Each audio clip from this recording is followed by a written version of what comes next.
बगा सर, आपका first reaction, क्योंकि नए गवर्नर साहब की पहली पॉलिसी थी, आप कितने मार्क्स देना चाहेंगे? किन किन पॉइंट्स पे या एक्सपेक्टेशंस पे खरे उतरे? क्या वो सब हुआ जो आप एक्सपेक्ट करके चल रहे थे? जी नेहा जी, सब हुआ। एक चीज में मायूसी है, महात्मा गांधी का कोट नहीं आया, क्योंकि मैं किताब लिख रहा था। जी। शक्तिकांत दास जी हर वक्त महात्मा गांधी को कोट करते हैं, वो नहीं आया, तो थोड़ी जी। मायूसी जरूर है। तो बाकी आई थिंक तभी मार्केट गिर रहा है। बट ओवरऑल देखें तो जीडीपी का जो आंकड़ा है वो बहुत सुदृढ़ है। तो इकोनॉमिक सर्वे ने 6.3% से 6.5 की बात की थी, इनका 6.7 है अगले साल के लिए। तो आरबीआई ज्यादा ऑप्टिमिस्टिक है इकोनॉमिक सर्वे से, ये एक अच्छी बात है। दूसरा, जो इन्फ्लेशन में कटौती है, हमारा सोच था कि लगभग 4.2 से 4.5 के बीच में आएगा। अगले साल का आंकड़ा 4.2 पे आया, बिल्कुल खरा आया। करंट अकाउंट डेफिसिट कंट्रोल में है। रेमिटेंसेस की बात की, क्रेडिट डिपॉजिट रेशियो जो बताता है कि बैंक्स का लेंडिंग कैपेसिटी अच्छा चल रहा है, 80% के करीब चल रहा है। ग्लोबल संकेत पे भी उन्होंने बातचीत करी, और रुपए पे भी जो आरबीआई का ऑफिशियल स्टैंस रहता है वही उन्होंने कहा।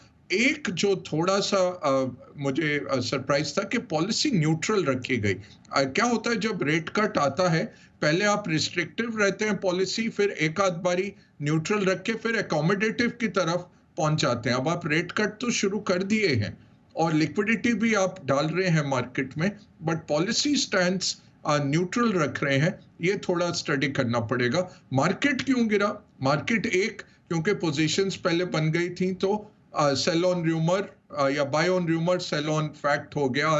आज बुक हो रही है पोजीशन। इसमें कुछ ज्यादा सोच नहीं करनी है कि मार्केट क्यों गिरा, ये क्योंकि डिस्काउंटेड था। और भारी गिरता अगर रेट कट नहीं आता, बट क्योंकि डिस्काउंटेड था, आज बुकिंग हो रही है। ये समतल हो जाएगा थोड़ी देर में।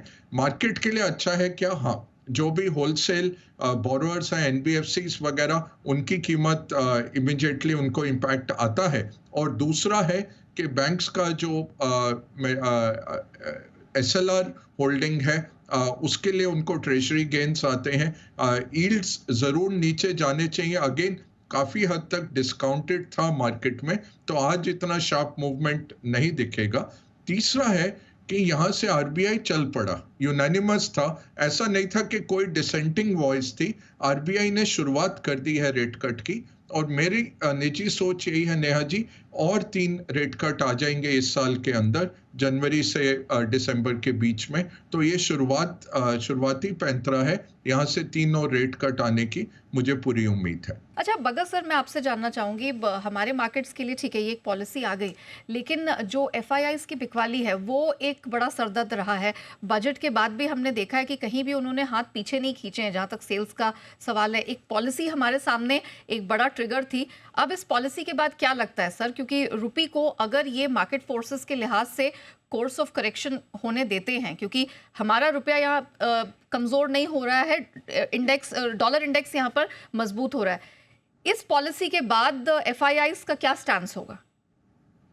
अभी तक तो नेहा जी देखें, अगर 1 जनवरी से पिछले हफ्ते तक देखें, अमेरिकन स्टॉक मार्केट में 150 बिलियन डॉलर्स डाले गए हैं। तो फ्लोज जा रहे हैं अमेरिका के अंदर, और वो जारी रहेगा। ये अगेन हमारा अंडर परफॉर्मेंस नहीं है, अमेरिका का एक्सेप्शनलिज्म है, स्ट्रॉन्ग इकोनॉमिक ग्रोथ और स्ट्रॉन्ग मार्केट। और अगर देखें, टेक्नोलॉजी शेयर डाउन है अमेरिका में, बट बाकी 10/11 सेक्टर अप है। उसका Russell 2000 small mid cap index 4% up है जनवरी से अभी तक। तो 150 बिलियन जो उधर जा रहा है, वही ये इमर्जिंग मार्केट्स में से पैसा निकल के जा रहा है। वो तो अभी एकदम तो बदलेगा नहीं। क्या इसमें बदलाव आएगा? जो आरबीआई गवर्नर ने भी कहा, कॉर्पोरेट अर्निंग्स थोड़े बढ़ रहे हैं, जुलाई तक उनको उम्मीद है मैन्युफैक्चरिंग में भी एक उछाल आएगा। मार्केट 3 से 6 महीने पहले मूव करता है, स्टॉक मार्केट। तो जैसे ही आपको दिखेगा कि अर्निंग्स में एक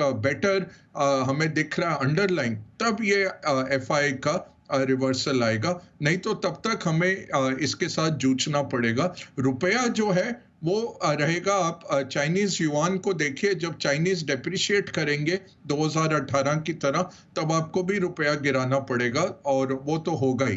तो रुपया यहाँ से नीचे जाएगा, बट वो एफआईज उसको हेज करके आते हैं, वो सोच के आते हैं 2-3% साल का डिप्रिसिएशन है, आपको रिटर्न देना है। हमारी प्रॉब्लम ये हो गई कि अर्निंग्स ग्रोथ स्लो डाउन हो गई, इकोनॉमी स्लो डाउन हो गई, तो पैसा निकलने लगा, और उस वक्त निकला जबकि इमर्जिंग मार्केट से पैसा निकल के अमेरिका में जा रहा था। पिछले साल $450 बिलियन गया अमेरिकन स्टॉक फंड्स में और स्टॉक मार्केट में, और इस साल ऑलरेडी 150 बिलियन पहले 40 दिनों में ही चला गया। नेहा जी।